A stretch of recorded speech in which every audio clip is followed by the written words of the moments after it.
Okay, good afternoon. This is Kim Bach Vu with Applied Materials. Kim Bach Vu leads the supply chain ESG program at Applied Materials.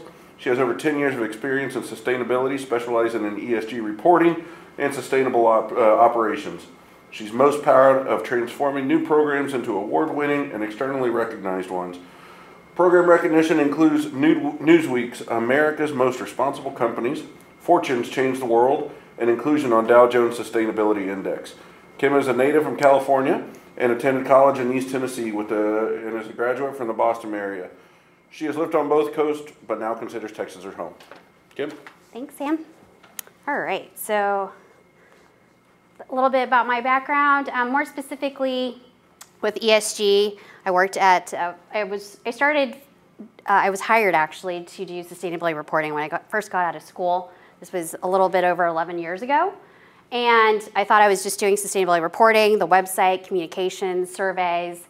About 2 months into my new role, one of our sales guys went to us and said, hey, we've been doing these sustainability audits. We didn't do so well. If we don't do well in the next one, we're going to lose them as a client. They said specifically they'll pull business. So I said, okay, well, what does that really mean? How much do we sell to them? And he said, well, at least a couple $100 million. And so quickly, I had to move from a communications role into an operations role. So that's kind of how things looked like 10 years ago in the hardware space, and I think that's kind of where we're at now in chemicals and heavy manufacturing. Along with that, I was the first person to be in-house for the world's largest industry association, supply chain responsibility, and also an auditor and did report assurance work for a Fortune 3 client. All right. So when we look at ESG, typically what I hear is, oh, it's diversity, it's philanthropy, it's climate change, but it actually encompasses so much more, which is the reason why I put a few of the points in here. So you see environmental, social governance. And then really what you look at is it's basically everything that happens in a company that's not related to finance, and some of it is actually still related to product.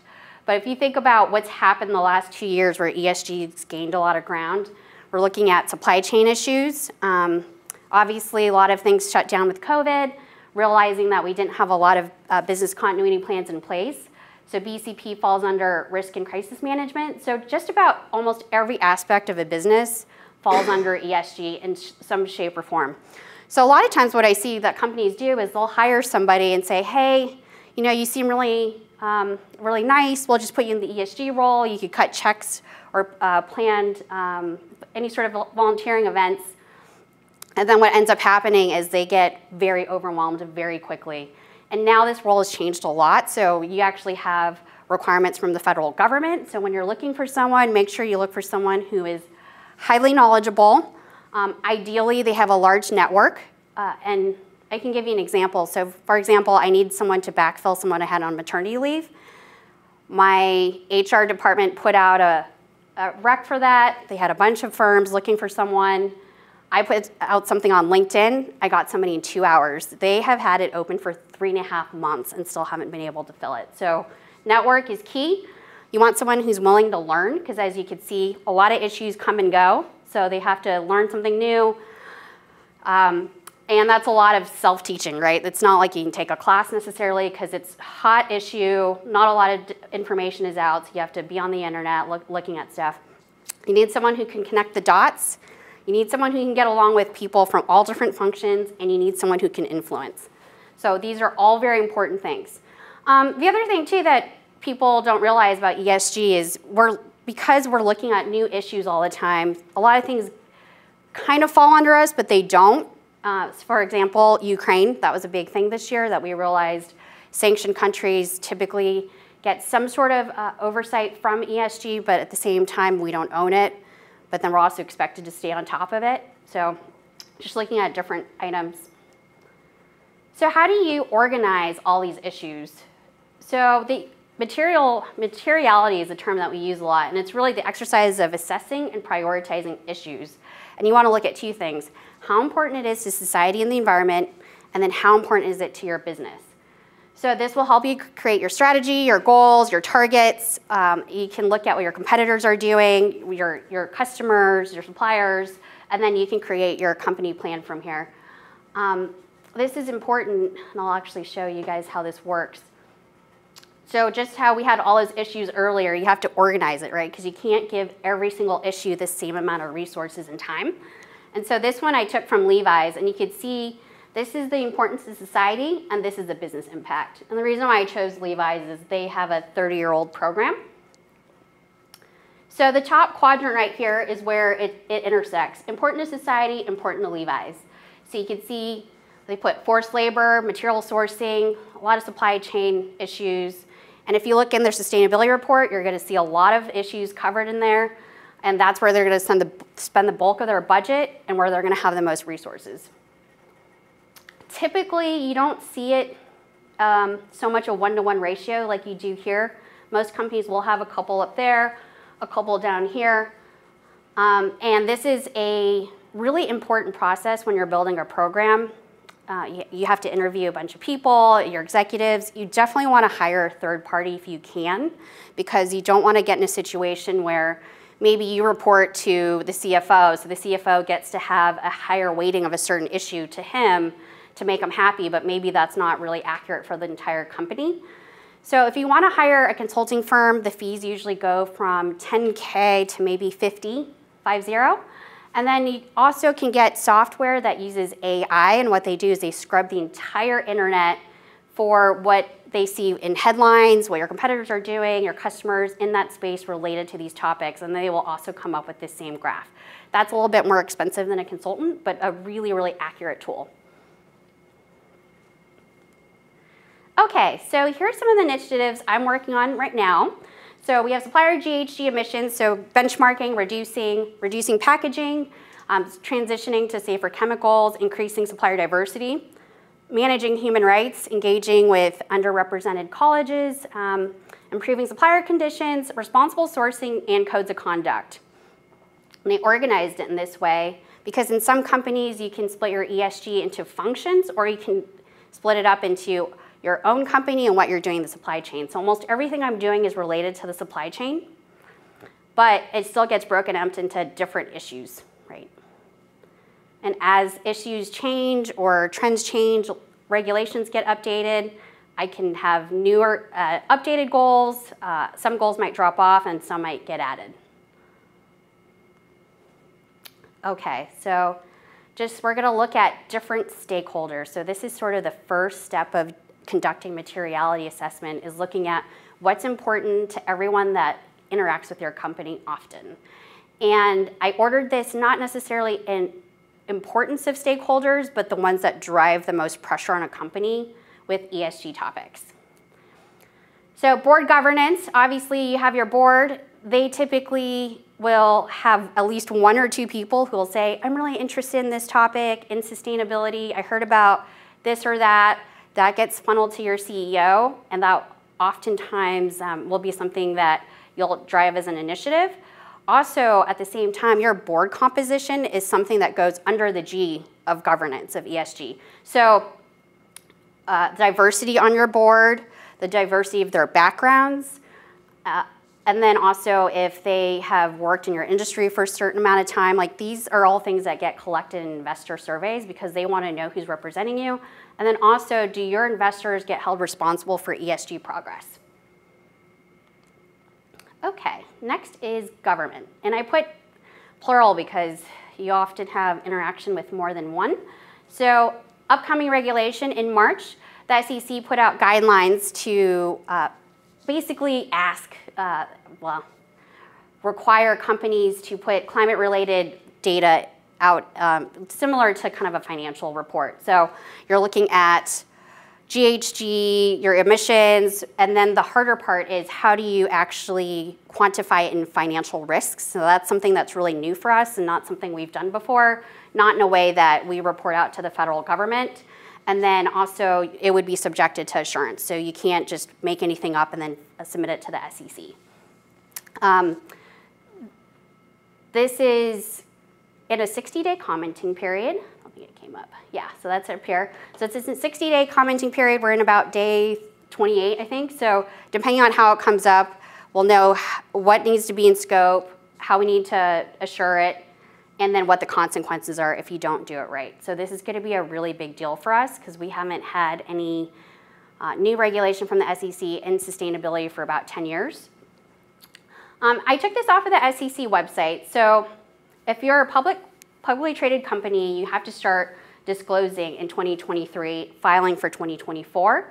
And then you have to get assurance starting in 2024. And then reasonable is a higher level of assurance.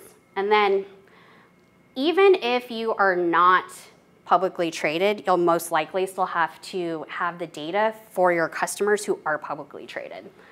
And you can see there that I put scopes 1 and 2, and they're also talking about scope 3. So what are the different scopes? So if you want to look at it as how close you are to the scope. So the GHG emissions in scope 1 is what you produce on site, either in your facilities, company fleet, it could be any sort of escapes. If you have SF6 that escapes in your factories, that counts. Scope 2 is purchased energy. So if you're an office, anything you buy from the electric company, that counts as your scope 2. That's the majority for a lot of companies that don't manufacture. And then scope 3 is the toughest. That's everything else. So you're talking about your employees traveling on a plane, employee commute, your supply chain, any sort of logistics that, for let's say use DHL or something, that would count in your scope 3. So collectively the 3 scopes would combine into the GHG emissions of if your company exists versus if it didn't exist, right? So it all has to kind of break down in there. So that's the big part of the commenting period, is a lot of people don't want to comment on the scope 3 because it's really hard to get the data and it's really hard for it to be accurate. Okay, another piece of regulation that came out around the same time as the Forced Labor Prevention Act. This is a really big deal. It's not talked a lot about in the news. So both sides, House and Congress, passed this unanimously. President Biden has signed it into law. What it states is if you're importing from China, you have to show that you're doing some sort of due diligence, that there's no forced labor in the supply chain of your manufacturing. That's incredibly hard to trace, but also we don't have a lot of time. So in June, they're going to send companies a letter and say, if you got this letter and we don't think you have forced labor, then you don't have to do anything. But just kidding, actually all importers are expected to do so. So even though you get the letter, that doesn't really mean you can't do anything. But what is going to be really challenging is it empowers CBP. So CBP can stop your containers at the port if they feel like there could be forced labor in it. They could stop it at the airport. Last year, they stopped $500 million worth of goods already for forced labor. So this year, it's going to be at least billions. And this will really hamper all of, this will really hurt our supply chain as more than it already has. So that's going to be something that companies need to get ahead of if they can. Okay, so what are we doing about that? We're part of the Responsible Business Alliance. This is the largest industry association in supply chain sustainability. You'd see there's tons of big companies. You have Facebook, Apple, Amazon. Their combined revenue is about $8 trillion. Hundreds of thousands of workers around the world somehow make products for these companies. And so what they did was they came together, decided to have a shared code of conduct and said, hey, we're all going to have this type of, at least this minimum for working conditions for our own factories and for our own suppliers. And this way, let's say if HP and Dell made stuff in the same factory, that factory only has to get audited once and then share it with all their different customers. And so that's how the electronics industry has decided to move forward with this. So knowing that, this is how you create a process for the upcoming regulation around the CBP's forced labor. So you have to find your standard, and you can work through your association. You can make your own standard. I don't recommend making your own standard because then it's not shareable. The supplier might have to get audited multiple times. Then it really slows them down. You have to decide who gets audited. So the Forced Labor Act said that they were going to stop containers coming in from China, and then again they said, okay, we're actually going to probably expand it, and so since we're in a 68-day commenting period, it's probably going to affect Mexico, Canada, probably other parts in China that China has been shipping to and asking them to change their country of origin. So it could be Korea, it could be Vietnam, it could be Malaysia. So a lot of countries are going to get affected. A lot of containers are going to get stopped, right? So you want to determine who of your suppliers get audited, and then also you want to decide which of your customers you want to report your own audits to. Next, you want to find an audit firm. And then lastly, and this is really important, is once you start auditing, and we'll go into kind of what they look for, once you start auditing and your suppliers aren't meeting the requirements, so let's say there's overtime, tons of overtime, 100 hours a week, and they're not willing to change, if they're keeping passports, if they have forced labor, do you remediate or do you disengage? Because you only really have those two options, right? And you don't have a lot of time. So that's something you want to determine beforehand, and then you might have to revisit it after. So what we use in our audit protocol, according to the RBA, includes labor and human rights, EH&S, management systems, and ethics. It's very ISO heavy. It's based kind of on that same framework. But as an ESG person, you actually have to know all the laws for all the countries you operate in, at least pretty quickly, right? You can't remember every single one, but you have to know the ones that come up a lot. So for example, I deal with overtime a lot. So you're like, okay, what's the overtime restriction in China? It's like, okay, it's 36 hours a month divided by 4 weeks. So generally they can have 9 extra overtime hours, and you have to calculate for every supplier for different employees. So really important to know all these. But yes, this is something that's coming up. Definitely get something together before June, because you will need to get audited. And by June, I don't think there will be auditors left because they're all so busy already. And there's an auditor shortage. Okay, so investor engagement.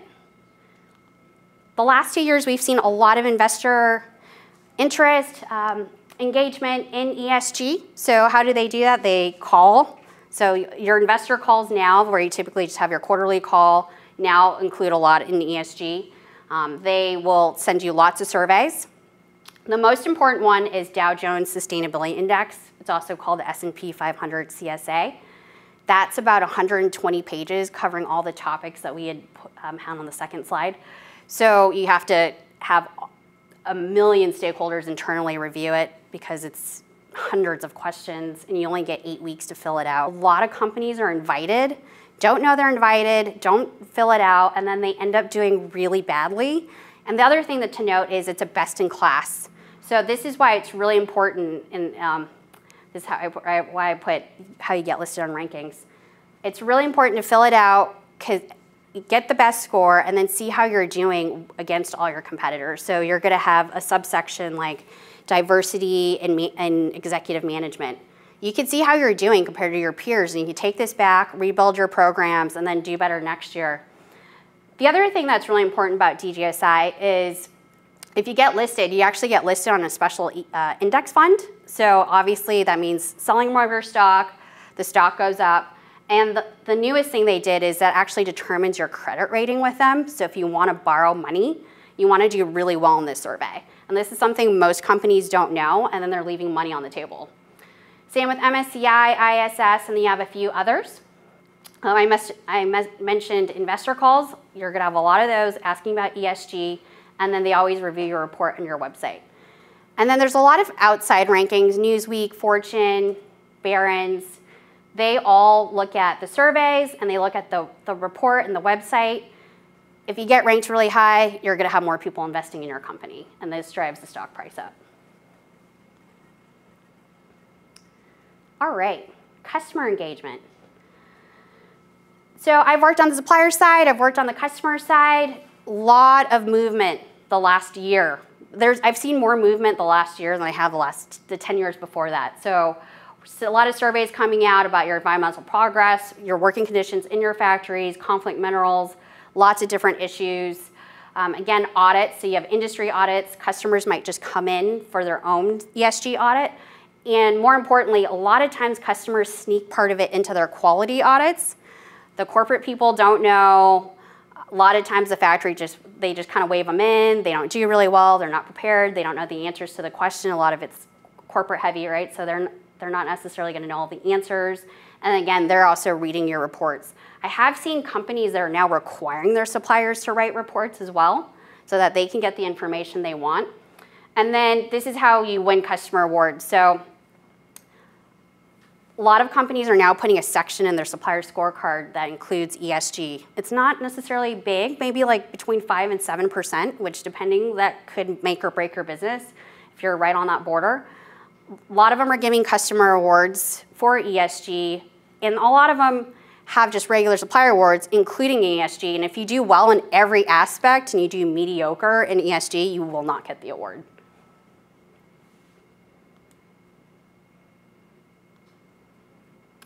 All right, so takeaways. So ESG has grown the last 2 years and will continue to do so. There are many stakeholders involved. Be sure to consider them all.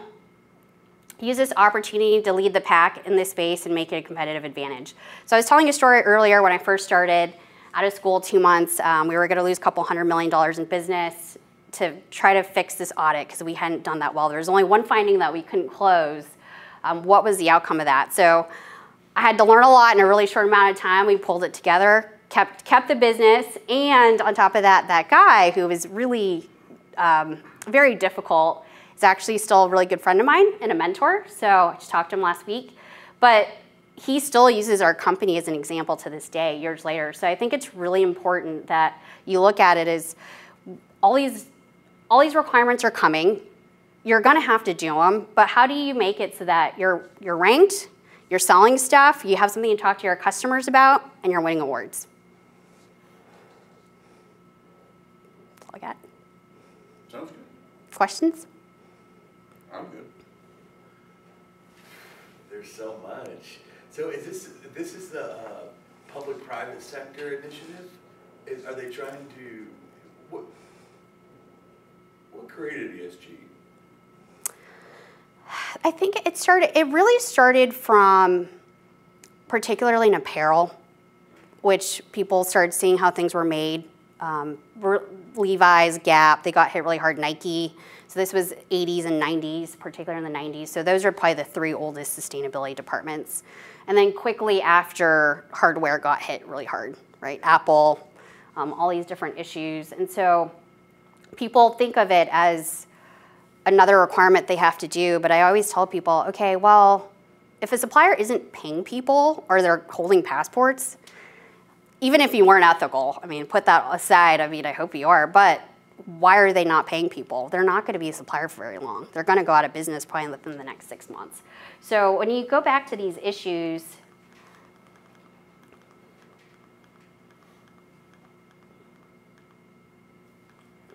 you go back to all these issues, it's really just risk management. And that's what I always tell people. You might not want to do some of these things, but let's say talent attraction, retention, critical for your company, right? And so you see a lot of these companies that don't have good ESG initiatives struggling right now because they weren't focused on attraction, they weren't focused on supplier diversity, right? They weren't thinking about dual sourcing with other companies that maybe are owned by people who don't look like them, right? And then a lot of the kind of the outsourcing that we've done, right? That came really obvious the last 2 years. And then right now with COVID, we're seeing a lot of issues in the factories again. So in some places in Asia, people are literally sleeping in the factories, like where they don't have dorms. How do they report that? Like how would you know that like one of your, you get to send an audit team? Yeah. Yeah. To like, hey, this is my warehouse, I'm just gonna come, surprise, we're doing check, or and then you would report it, right? And you report to the ESG, or? So yeah, so you that law. There's actually a third law that I didn't mention. There's a law that they're trying to push through, a bill, I guess I should say, not a law, that they're wanting companies to actually disclose their audit reports. I don't see that going through because companies are going to be really upset about it. But if you look at a whole in the entire world with factories, we always think, oh, America buys everything or Europe buys everything, but also there's a lot of money in China. They're buying from themselves. So if you look at all the factories, only about 2 or 3% of them have been audited. So the working conditions of the 97%, we have no idea, but we can assume it's probably not that great. So do you see this affecting like a contractor, like a service provider for the oil and gas community? Absolutely.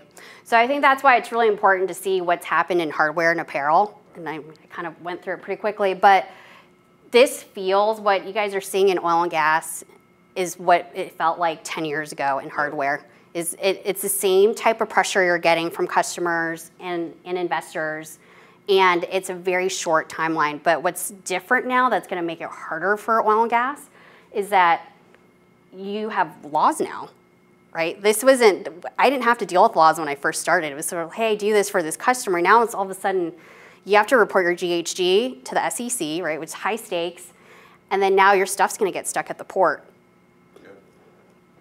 Yeah, so it's unfortunate because I feel like the companies that waited so long, their consequences are so much higher, and now they just don't have that much time to build a program. Yeah. Is there a deadline to, you were saying you submit your scorecard or fill out a company profile? Is there a deadline for this, or is it just something you kind of should jump on? Rewards will be those who jump on early. No, there's actually, so there's two, right? So there's the one around greenhouse gas. The first one, and this is basically this is by size, but your fiscal year 2023 gets reported in 24. But it's really hard because if you think about, if you're collecting data, a lot of people don't even have an EH&S person. They don't necessarily know. Your electric company might not know the energy mix to calculate the GHG. And then what makes it tough is this part right here, is the assurance, right? You're gonna have to send it to a third party, and they're gonna have to actually review your data, review your process, and so you really can't mess up. And the other piece that makes it challenging is you have to talk about your emissions, but you actually have to report out what your risks look like. What are the risks of GHG, and then how do you quantify that in a financial way? So it's a very abstract concept for most people. So that's happening really soon. And then for this one, I think it goes into effect at the end of the year. And so when they stop containers. How do you say that? The Uyghur population, yeah. So that was the intent of the bill before, but it looks like it's going to be all of China and then other countries are going to add. And so all the countries everyone's going to have to start auditing their supply chain. Right on. Well, thank you. Thanks.